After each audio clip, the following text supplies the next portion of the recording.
né? Foi justamente coincidiu com a nossa queda de rendimento. Estamos bem, estamos na final do Cearense, vamos pegar o Sport na Copa do Nordeste, o time tá ajeitadinho. Meu amigo, ninguém trabalha de graça. O Vampeta dizia isso no Flamengo, eles fingem que me pagam, eu finjo que jogo, né? E eu acho muito injusto muitas vezes falar do atleta. O atleta ganha 80 mil por mês, 100 mil por mês. A carreira dos caras é curta.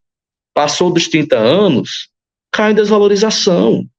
Então o cara tem que fazer o pé de meia dele. Por isso que, assim, não é que eu concorde 100% com o Barleta, que o Barleta fez, mas ele tem uma certa razão. O cara de 22 anos, ele tem que fazer o pé de meia dele. Ele tá no clube que não paga o cara. Então, Carlos, se isso digamos assim, agravasse, principalmente com esse atraso na segunda parcela da Liga, desses outros 30 milhões, né? Porque eles vão usar um dinheiro que é de um investimento de 50 anos para pagar a folha corrente. Não é? É despesa ordinária, né? Que é burrice de alto grau. De alto grau. Eu acho que o máximo, o que o João Paulo falou ainda que vai fazer em termos de estrutura foi aquele campo. Eu não sei como é que tá, que eu não fui na sede já faz uns 2, 3 meses que eu não passo nem ali em frente, sabe? Mas parece que estão fazendo um campo por trás desse campo principal. Iam tirar aquele... O ideal era refazer o campo principal, que está duro, e muitos jogadores se contundindo, não fazer o outro campo. Ou fazer não, mas parece que a ideia é o seguinte, a ideia era fazer esse campo atrás, e aí inaugurar esse campo e ajeitar o outro, né? Mas isso aí, Carlos, vamos supor, chutar aqui um valor, seja 2 milhões de reais, 3 milhões de reais, talvez, fazer isso aí, né? Então, cara, o João Paulo estava esperando o dinheiro da Liga para fazer isso. Meu irmão, se um clube da envergadura do Ceará não tem 2, 3 milhões de reais, até que podem ser pagos parceladamente para ajeitar o campo de futebol, nós chegamos em uma situação muito delicada, né? A preocupação é quem faz e quem é o responsável. A minha preocupação é essa. Sim. Por exemplo, o campo que foi feito, o campo sintético, de grama sintética, lá no CT do Ceará, horrível. Tá todo falho. Ele é misto, né? Não é sintético, não. Ele é misto, né? Ele é tipo... Ele, na verdade, ele não é totalmente sintético. Ele é um mistão, né? Misto de sintético com grama natural. Mas se não der manutenção, vai ficar aquele esverdeamento na parte natural. Buraco. Não, tá horrível. Tá horrível, Cadê a garantia desse campo? Quem fez? Não vai... Quem foi o construtor? Quem são as empresas contratadas para fazer essas obras no Ceará? Isso tudo tem que ser prestado conta. Deixa eu só ler aqui um pouquinho o nosso chat para a gente colocar o torcedor junto com o nosso bate-papo. Ótimo. O Mário Souza, o VSP dizendo, Dudu tá diferente. Eu já ia perguntar para você, Carlos, se só pode chamar careca por essa live, Só é careca que pode? Tem que ter perdido os cabelos com o Ceará já, né? O Regis Ceará, amor. Boa noite a todos, Ceará, amor. Eu sou de Aracuiaba. Né? Tá perguntando se amanhã... Tu vai pro jogo amanhã, Edgar? Tu tá em Sobral, né? Eu resido aqui em Sobral, eu vou só pro segundo jogo.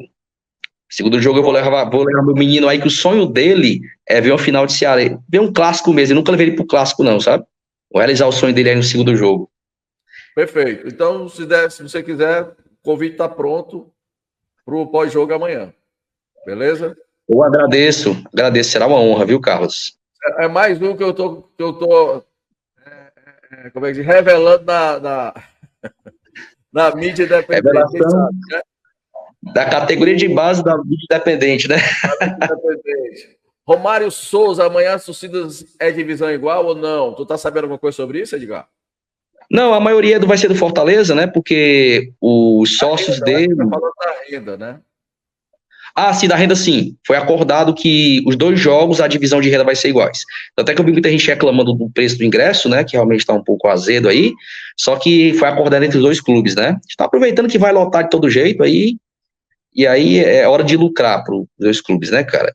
A gente até fica assim, o Ceará vai lucrar, né? Como é que vai ser investido esse dinheiro, né, cara? Me anima, gente. Dizendo que a resenha tá top. Obrigado, meu irmão. Pois compartilha aí, dá um like. Tá, um bate-papo aqui, informal. A gente quer torcedor igual a você, meu irmão. E eu quero sempre, quando eu puder, a gente pode combinar, de eu colocar torcedores do próprio chat também para fazer parte, de vez em quando, de uma live aqui com a gente, porque quer ver também a opinião do torcedor, não só da gente, né?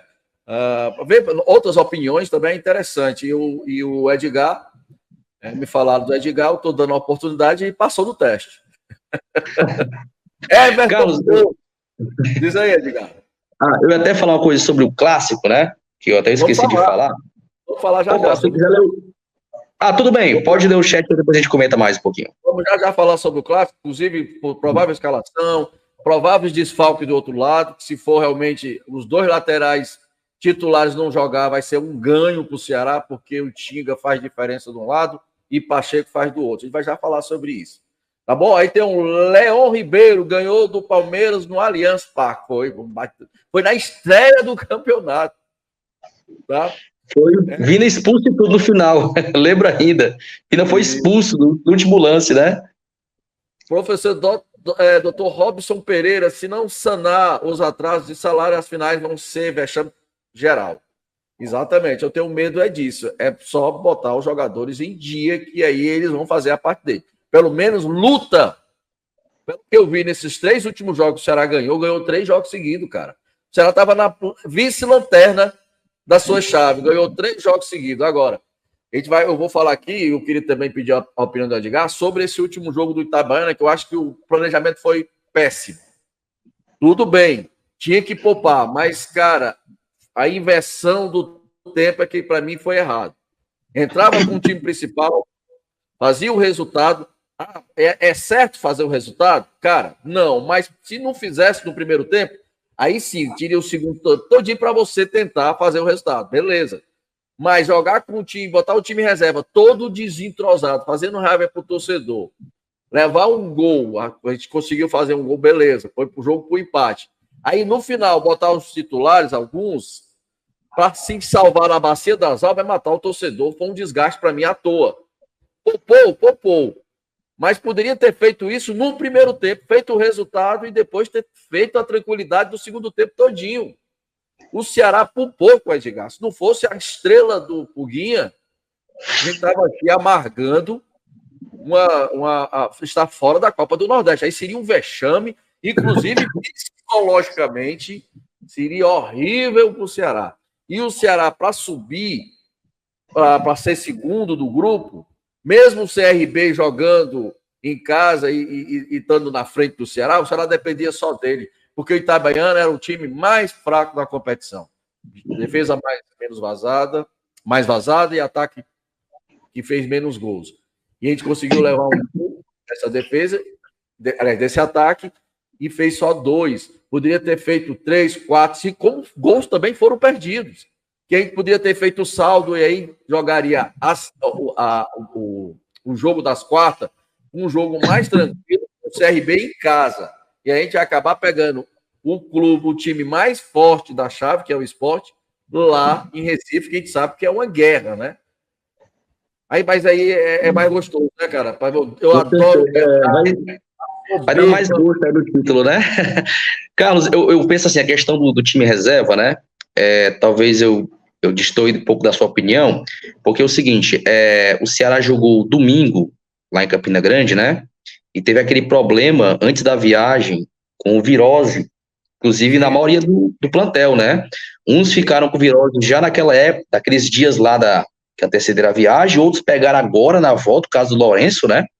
Então, isso deixou os jogadores bastante desgastados, né? E assim, nós temos um clássico sábado agora, e parecido com aquela situação do ano passado, né? Menos de 72 horas do jogo da quarta-feira, que era um jogo decisivo, né? Só que eu acho, Carlos, que o seguinte, eu vi que o Mancini, creio que o Mancini pensou assim, que se colocasse o time titular ali, principalmente alguns estavam doentes ainda, ele poderia perder esses caras para sábado, né? Você não entendeu. Quando eu falo o time principal, eu até me expressei mal. Ter colocado pelo menos essas 3 substituições que estavam aptos a jogar, inclusive o Pulga tinha sido poupado no jogo passado, o Alho também não tinha jogado no jogo passado, e tinha um lateral direito esse que o Ceará arrumou, esse português horrível. Então, se o Ceará tivesse começado com esses 3 jogadores, a gente tinha feito o resultado no primeiro tempo e poupado esses mesmos jogadores no segundo. Não é o time principal, lógico, teve jogador com virose, concordo. E o problema do Ceará não foi defensivamente, foi no ataque, porque perderam uma carrada de gol. Não, eu diria assim, Carlos, que com o time que a gente entrou, mesmo aquele time que estava bagunçado, era para estar no mínimo 3-1, 4-1 no primeiro tempo. O goleiro fez defesas absurdas. O Saulo Mineiro perdeu. Rapaz, a fase do Saulo Mineiro tá um negócio sério, meu irmão. Eu acho até o Saulo um bom jogador, pelo jeito é uma boa pessoa, né? Trocou até a cor do cabelo aí para ver se a fase boa volta. Cara, tô com pena do Saulo, viu? Então, assim, eu defendi particularmente o time alternativo, né? Visando o clássico. Por quê? Porque eu acreditei, Carlos, que mesmo com o time alternativo, a gente ainda era muito superior ao Itabaiana, que inclusive veio sem alguns titulares, né? Então eu pensei assim, cara, vai ser um jogo fácil. Só que eu confesso para você que eu subestimei a nossa impotencialidade de finalizar o gol. Porque, cara, o primeiro tempo ali teve uma bola, Carlos, que o goleiro rebateu, cara, uma cabeçada que ele bateu, ela bateu no travessão, cara. O rebote ia para ser, nosso cara Itabaiana tirou nas últimas. No segundo tempo ali, o Janderson perdeu uns 3 gols feitos. 3 gols que até uma criança de 10 anos faz. Eu gostei da movimentação do Janderson. O Janderson não se omitiu no jogo. Para mim, foi um bom jogador. Ele, apesar de não ter feito gol, ter feito raiva no chute, né? Porque tem que melhorar aquele chute dele lá. É só questão de conclusão. Mas ele busca o jogo, ele não se omitiu. Para mim, foi uma das boas partidas. Eu não via há tempos o Janderson jogar bem como jogou aquela partida. Apesar da falta de pontaria e da raiva que ele fez no torcedor. Mas em questão pro time, inclusive no primeiro tempo, o gol saiu dos pés dele. Ele fez o cruzamento, o Recalde cabeceou da forma que é para cabecear, como manda o figurino, de cima para baixo. O goleiro fez uma baita defesa e o Facundo fez o gol, né? Tá entendendo? E no primeiro tempo também, ele fez um carnaval lá pelo lado direito. O problema foi na hora que a ansiedade, para mim, é igualzinha a do Saulo. A ansiedade de fazer um gol para poder tirar, né, mal olhado, de tirar a pressão, é tão grande que ele fazia a jogada, o seu companheiro fazia a jogada, ele se metia no meio para chutar. Teve uma bola lá que o Bruninho ia fazer o gol, ele se meteu e chutou para fora. Quer dizer, isso pela vontade, né? Eu acho que falta só o Mancini chegar, cara, tá beleza, faça o que você sabe fazer, deixa o gol para você travante. Lógico, se você tiver na cara, você faz. Mas não precisa se afoitar, né? Eu acho que tá faltando um pouquinho. Eu acho que o Jantos pode ajudar, sim. Não vou dizer que vai ser o cara decisivo, não. Lógico que não vou falar besteira. Mas é um cara que pode entrar faltando 15, 20 minutos e dar uma ajuda, dar um gás aí no segundo tempo. A gente tá voltando àquele Jantos que no começo, quando ele chegou fazendo gols, né? Sendo um dos melhores jogadores na época, né? E aí depois o homem se apagou, até a gente sabe o porquê, salário, né? E até hoje ele ainda fica falando aí para todo mundo que tem salário de dezembro ainda que não recebeu. Isso é o que dizem, né? Isso é lamentável, apesar dele ontem não, no jogo lá, ter jogado a bola. Foi um cara participativo, não se omitiu, isso para mim foi um ganho.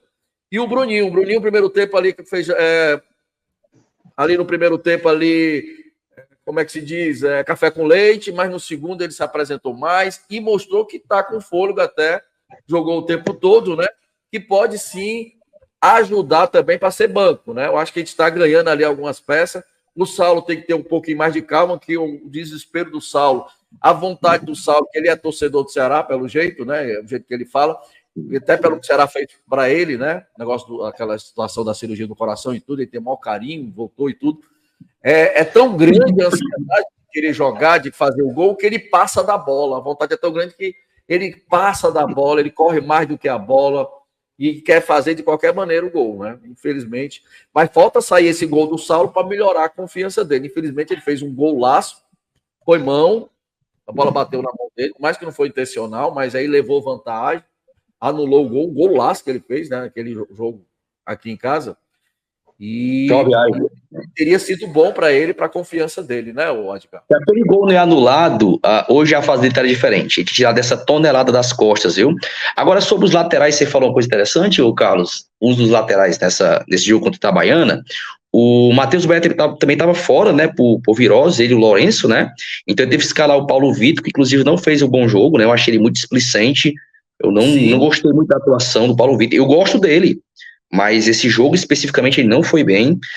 E assim, o Raí Ramos, se eu não estou enganado, ele tava com aquele tal de CK alto, né? Tava desgastado, né? Aí por isso que o Mancini utilizou ele a partir ali dos 25 do segundo tempo. Então, teria um certo risco dele ter entrado e tendo desfalcado. Tu imagina, homem, o clássico rei com o Rafael Ramos ali na lateral direita. Ele tinha morrido do coração. Inclusive, um lance ali do primeiro gol do Itabaiana foi nas costas dele, ele parado numa posição totalmente errada ali, marcando errado, correndo errado. Totalmente. Eu acho que ele tem qualidade, sabe, o Carlos, porque eu vi ele no Corinthians, na época, até aquele episódio lá que ele foi acusado de racismo, acho que foi pelo Edenilson, se eu estou enganado, ele tava jogando bem direitinho, cara, tava bem que só. Aí depois daquele episódio, aí logo depois teve uma lesão aí grave, e aí só sei que ele passou muito tempo sem jogar, né? Mas a torcida do Corinthians gosta muito dele, sabe? Achei ele um lateral ok. Claro, não é um super craque, mas é um lateral ok. E a gente tem que ter uma ideia hoje, Carlos, que digamos assim, as laterais hoje, no nosso país, não somente no Brasil, mas no mundo todo, é a posição mais difícil de você se reforçar. É a posição difícil. Deixa eu mandar um alô, um abraço para o meu amigo Selmo Camargo, lá do canal do Poderoso Vozão, meu amigo particular. Meu irmão, um grande abraço. Para você também, grande Selmo. Está fazendo um belo trabalho lá no seu canal e também fazendo trabalho com as mídias independentes do Nordeste. Muito legal o trabalho do Selmo. Já deixei meu like e amanhã o nosso Vozão vai confirmar mais uma vitória. Se Deus quiser, que você esteja falando pela boca do anjo. Tem também o Caio César, boa noite, amanhã é Vozão, vamos que vamos. O Marcos perguntando se esse canal é do Ceará, é do Fortaleza, é do Ceará, mas a gente tem que comentar o rival, inclusive a gente vai jogar contra o rival, ninguém vai jogar com o Ferroviário para falar do Ferroviário, tá certo? Com certeza. Eu ia até comentar, Carlos, sobre o clássico, né, que eu acho que eu ia falar para você naquela hora, né, algo me chamou muita atenção perdão, pode continuar lendo o chat quando chegar a hora. A gente pode começar a falar sobre o clássico. Eu até botei as imagens aí do time do jogo do Ceará com o Itabaiana. Pode falar sobre o clássico. O que você acha da provável escalação? Qual seria a sua escalação ideal, né, se todos os jogadores estivessem disponíveis? Porque a gente tem dúvida no Castilho, né? Sim. Eu creio que ele deve, se caso o Castilho não tiver condição de jogo, ele deve entrar com o Mugni, né? Que é aquele cara que faz... O Rick fez o gol contra o Santos. Rick da base, exatamente. Sim, o Rick, né, cara? Não, o Rick tá na verdade, tá na Bulgária. Na Bulgária. Ele tá na Bulgária. Fez gol no Grêmio também, no Rick. Foi, cara, o Rick ali no final ali da passagem dele por aqui, o cara tava jogando bola demais, viu? Então, assim, voltando ao clássico, né, Carlos, algo que me chamou bastante atenção no clássico anterior, eu não sei se chamou sua atenção também, é que, assim, o Fortaleza, isso desde o ano passado, até mesmo 2022, quando jogava contra o Ceará, sempre foi um time muito propositivo. O rival sempre gostou de ter a bola nos pés, e o Ceará sempre explorava a transição, né? Isso que foi assim que a gente viu aqueles clássicos do ano passado. Até o primeiro clássico, agora, esse foi 3-3, o Fortaleza começou com um estilo de jogo propositivo, né? Só que agora, no último clássico, eu fiquei completamente surpreso que eu vi eles com as duas linhas tudo baixa. Eles estavam esperando o Ceará. Se você percebeu isso aí, tinha hora que ficava o Ceará tocando bola lá atrás, querendo balançar a defesa do Fortaleza para ver se abria espaço e não conseguia. Os caras passaram a ter um respeito tão grande pelo Ceará que baixaram as linhas. Tanto é que o Fortaleza apostou na transição, na velocidade do Moisés, do Marinho. Incomum, eu achei aquilo muito incomum. Tanto é que no primeiro tempo foi muito feio do último clássico, né? Foi 0-0, mas foi a maior parte do tempo o Ceará tocando a bola, tirando aqueles dois lances que eles tiveram no início, né? Aquela bola no travessão, depois aquela defesa do Richard. Então, tirando isso, foi o Ceará tocando a bola para um lado para o outro, o rival marcando, fechando os espaços. No segundo tempo, quando eles resolveram ir para cima, foi que saiu o gol da gente, né? O gol do Ceará. Então, eu percebi uma mudança de postura. Então, isso me gera muita curiosidade de como eles vão vir amanhã. Porque, assim, você sabe aquela questão da fase, né? Quando a fase é ruim, geralmente você quer se resguardar mais, né?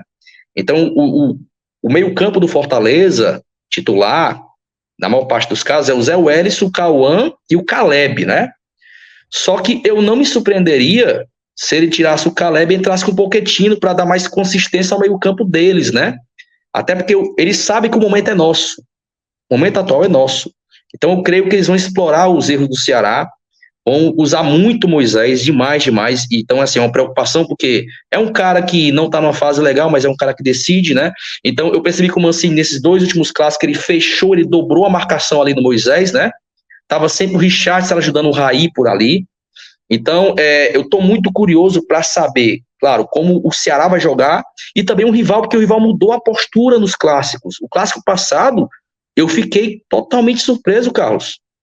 Rapaz, o Ceará, eu esperava, não, o Ceará vai esperar eles jogarem e tentar uma transição com o Eric Pulga e tal. Agora, assim, sobre a mudança, os desfalques que eles estão tendo lá, né? Fiquei sabendo, até o Anderson do Ceará Amigo Grau passou para mim, que não vai jogar o Tinga e nem o Pacheco, né? Vai entrar o Dudu no lugar do Tinga, com certeza, né? O Dudu é um cara com características diferentes, o Tinga é aquele cara que sempre aparece no clássico e surpreende, né? Ele joga bola demais no clássico. Eu tenho medo desse cara no clássico. Eu tenho medo. Então, assim, só que